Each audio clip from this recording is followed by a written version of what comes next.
guys, welcome back to my channel. It's Darian, and I'm going to be talking about legato today. So we're going to be using our bows, and we're going to learn how to create beautifully connected phrases by having seamless bow changes and slurs. So I hope you're ready.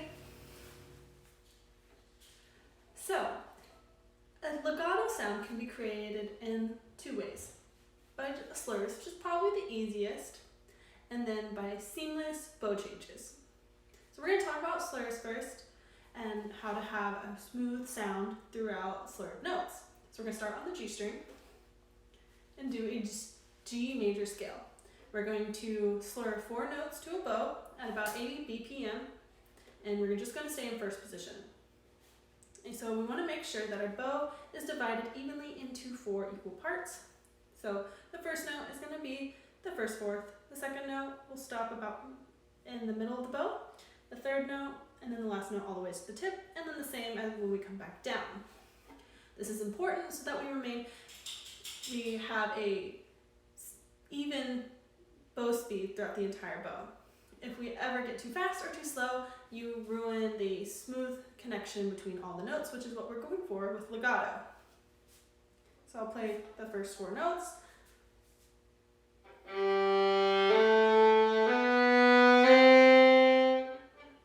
That'll be what we're going for with the first 4 notes, and then you'll just move on to the rest of the scale.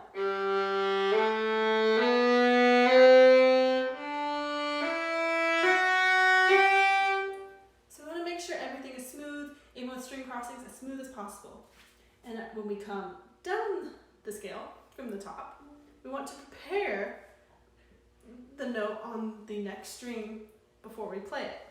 So let me demonstrate. So we're coming down the scale.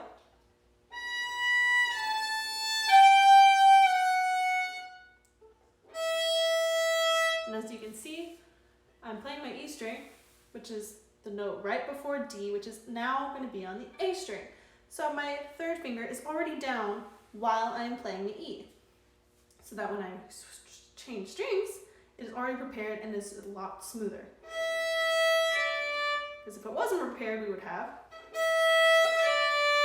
would hear that drop, and you'd be less smooth. You'd hear more of what's happening in the left hand. So here's what we're going for.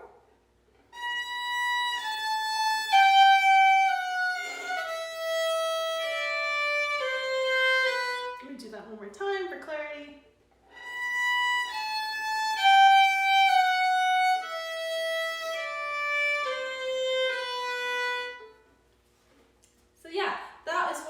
To do as you move down the strings. Whenever you're playing the note prior to a string crossing, make sure that finger is placed and ready to go. So the last form of legato is seamless bow changes. So we're going to just talk about how to have a smooth and connected sound while we switch from an up bow to a down bow.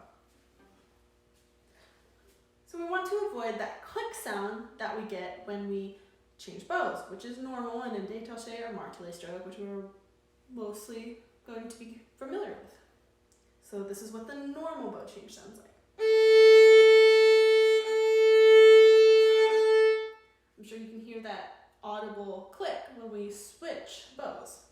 So we are going to try to eliminate this sound.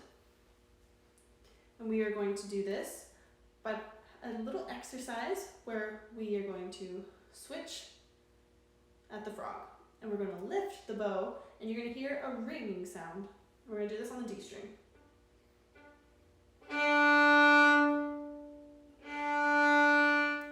As you can see, if you maintain the same pressure in the bow and lift, you'll hear it ring. So during that ring, you're going to lightly land back down, and as seamlessly as possible, start a down bow. So you're going to place the bow while the string is ringing. So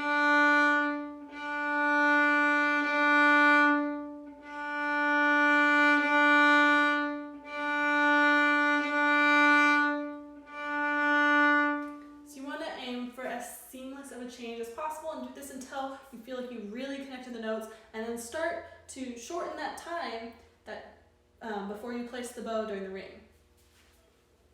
So a fast change will be like this. There you go. And so our goal is to eliminate that lift, and this is what a bow change at the frog will look like. We will want to release pressure on the bow, so we won't be pressing the moment we are switching our bow direction. And our elbow is going to move a little bit when we switch at the frog. And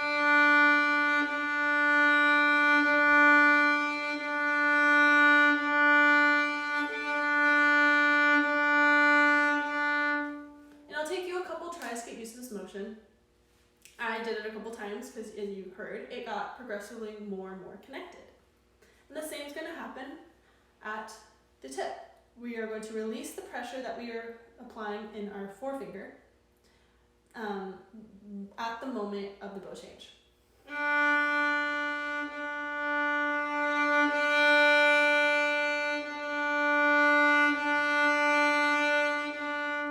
So you're going to keep doing this until you don't hear a click anymore.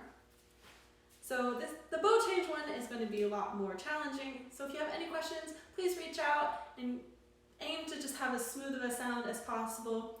And have fun practicing, you guys.